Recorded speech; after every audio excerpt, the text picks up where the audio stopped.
We're looking now at reaction rates, and we've got a couple of different reactions we'll be looking at.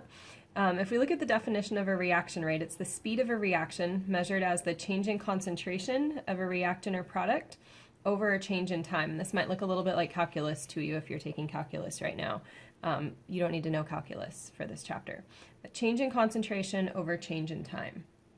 And a reaction is going to occur, you might remember from our energy review, when an effective collision between reactants occurs. So remember, for a reaction to happen, the particles actually have to collide and collide with enough energy that a reaction is going to happen.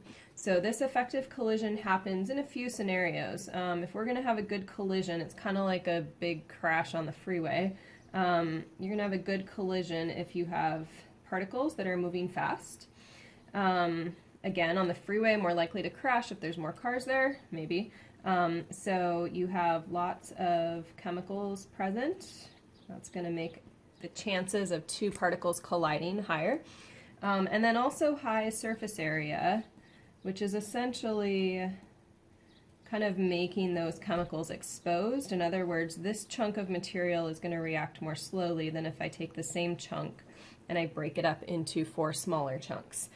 So all of those are going to contribute to effective collisions.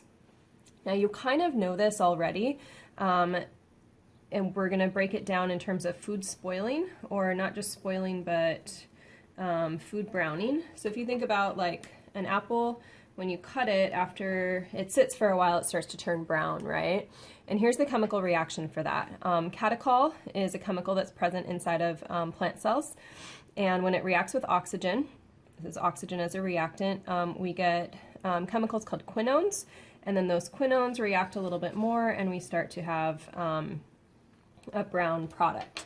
And so back to this change in concentration over time, if I see a change in brown color over a change in time, then I can talk about the reaction rate, or how fast my food is browning or turning bad. So this is something that food scientists work on. How can we reduce this browning, or slow the reaction rate down? So if we think about how fast something browns or how fast food spoils, we can think about temperature. And again, I want to have this effective collision theory in my head. So if I have high temperatures, are my particles moving fast or slow? So high temperatures, I'm going to have my particles moving fast, right? And if those particles are moving fast, then that means that I'm going to have a fast reaction. If you think about food browning or food spoiling, if it's warm, then it tends to spoil quickly, right? Out on a hot summer day, your food on the table is going to spoil quickly. But what can you do to keep your food from spoiling so fast? You put it in the fridge, right? Or even better, put it in the freezer. So if I have a low temperature, then I have very slow moving particles. And now the chances of food interacting with oxygen, which is what leads to a lot of spoiling, is going to be slowed down, because they're not going to collide with each other quite as well as when they're moving fast. So if they're moving slowly, then I end up with a slower reaction. So your food keeps really well in the freezer for months because nothing can move. It all just sits there frozen. Heat it up, starts to collide, heat it up a lot, it's going to spoil really quickly. Next up, let's look at concentration or pressure. We can use either one of those for our reactants. And just a note, we're going to look just at aqueous solutions and gases. This is where my particles are moving around and able to react more easily than in a solid liquid. So if I think about if I have a high concentration of reactants, so the catechol and the oxygen, if I have a lot of those, then chances are good I'm going to get an effective collision, right? So high concentration will lead to a fast reaction. And again, I would be measuring these fast reactions by looking at how fast something browned. One way to preserve food is to get rid of the oxygen, or have a very small amount of oxygen. You can do that by canning it. You can do it by vacuum sealing it.